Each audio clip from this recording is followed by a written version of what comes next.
আসসালামু আলাইকুম। এটা আমাদের ফ্লাইওভারের প্রথম পিয়ার ক্যাপ কাস্টিংয়ের ড্রোন ভিডিও। আমাদের ফ্লাইওভারটি ঢাকা-সিলেট ন্যাশনাল হাইওয়ের একটি অংশ। এটার দৈর্ঘ্য প্রায় ৭৫০ মিটার। আপনারা সবাই জানেন ঢাকা-সিলেট হাইওয়েকে ৬ লেনে উন্নতিকরণের কাজ চলছে। এটি ন্যাশনাল হাইওয়ে N2 ক্যাটাগরির, যা ঢাকাকে ৬টি জেলার সাথে কানেক্ট করেছে। নারায়ণগঞ্জ, নরসিংদী, ব্রাহ্মণবাড়িয়া, হবিগঞ্জ, মৌলভীবাজার এবং সিলেট। ঢাকা-সিলেট হাইওয়ের বর্তমান রাস্তাটা কিন্তু অত্যন্ত বিপজ্জনক। ২ লেনের এই রাস্তাতে কোনো ধরনের লেন ডিভাইডার বা সেগ্রিগেটর নাই এবং হেটারোজেনিয়াস ট্রাফিক কন্ডিশন, অর্থাৎ একই রাস্তায় বিভিন্ন ধরনের গাড়ি চলাচল করে।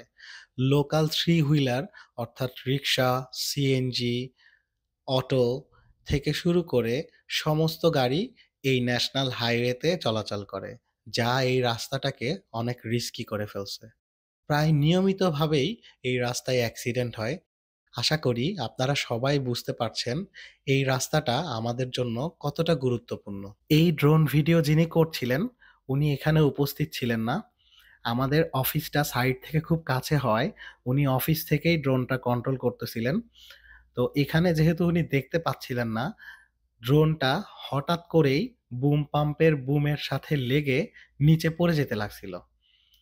আমাদের মাসুদ ভাই যেহেতু অনেক ভালো ড্রোন অপারেট করতে পারে, উনি ব্যাপারটা বুঝেই সাথে সাথেই ড্রোনটাকে কন্ট্রোল করে ফেলছিল। যাই হোক, এবার চলে আসি টেকনিক্যাল ইনফরমেশনে। এই পেয়ার ক্যাপের লেন্থ 20.65 মিটার এবং উইথ 2.5 মিটার। এটা কাস্টিং করতে টোটাল কংক্রিট লাগছিল ১১১ কিউবিক মিটার, যা অ্যাপ্রক্সিমেটলি ৩৯১৭ সিএফটি এর সমান।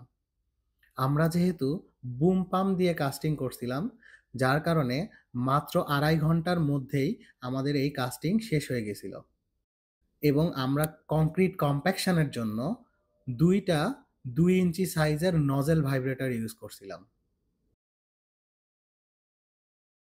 এই যে এখানে দেখতে পাচ্ছেন একটা ট্রানজিট মিক্সার বের হচ্ছে, এটাই আমাদের অফিস এবং ইয়ার্ড। এই যে মাসুদ ভাই এখান থেকেই কিন্তু ড্রোনটা অপারেট করতেছিল। ধন্যবাদ সবাইকে। আসসালামু আলাইকুম।